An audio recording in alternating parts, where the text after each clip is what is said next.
not in terms of the specifics, but the lack of data to understand what effects that would have. I can't say today that the proposal, as I read it, will improve public safety. It certainly won't make it worse. I don't think you can say that it will improve safety either, and I'll talk a little bit about that. But I'm going to talk briefly about the results of some modeling that we did, and I will provide you a much more detailed report on this, but we co-developed a model back nearly 10 years ago with Princeton University. We primarily used it, it has an embedded dispatch optimization component to it. We use it to design our networks and optimize our networks. It's a very credible model. We actually received in 2009 the Wagner Prize from the Institute for Operations Research and Management Science, or INFORMS is the acronym, for this model. And I certainly will provide the details of that model to your data modelers and engineers so that you can have confidence in the outputs. Let me talk about just a couple of the high-level outputs. We looked at our network of freight, and of course we have a mix of dedicated, over-the-road, random route, irregular drivers, as well as liquid bulk and rail intermodal drivers. We calculated that the productivity impact of the proposed rule would be a negative 4.72%.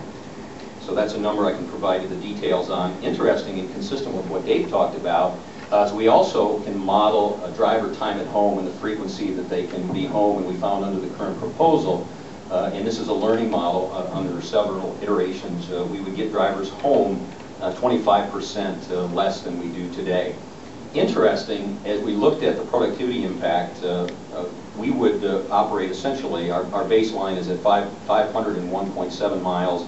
Under the proposed rule, that would reduce to 478. If you look at that loss of 24 miles per day, and you embrace the need to keep the commercial driver whole from a W-2 perspective, we will need to increase driver pay by about $3,000 per year just to offset the negative productivity impact. Now that's probably appropriate anyway in the market that we're going into, with supply and demand being what it is. I think we're going to have to increase driver pay, but that certainly will be a component that will add cost to the supply chain.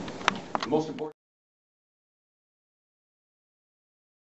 driver that's based in Champaign, Illinois, makes a delivery in Aurora, Illinois, goes over to Chicago, picks up a load there, and delivers that to New Berlin, Wisconsin. And from there goes to Quantico, Wisconsin, and then back to Champaign. That trip is today covered in a single duty period. In the future, if these rules were to become law, that driver would be end up in his duty period about 50 miles from home, and at home where he could get the best possible rest. We've also surveyed our major carriers that handle about 80 to 90% of our total business. And what we have found is that they report a reduction in driver productivity in the 3 to 7% range, and that results in between 50 and 100 miles less per day of driving.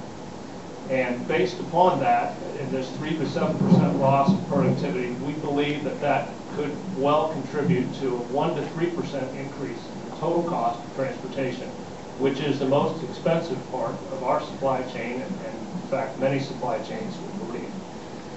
If we look at our current network and the way that it is set up, right now we can reach about 75% of our customers within 1 day's transit. If these rules were put in place as proposed, just over 60% would be reachable within 1 day, and about 8% of our total shipments would incur an additional day of transit. There is also an environmental impact to this proposed rule as well, particularly for those of us who operate refrigerated equipment to maintain our products at the proper temperature. More time in transit and more congestion results in more fuel being burned, and hence more emissions.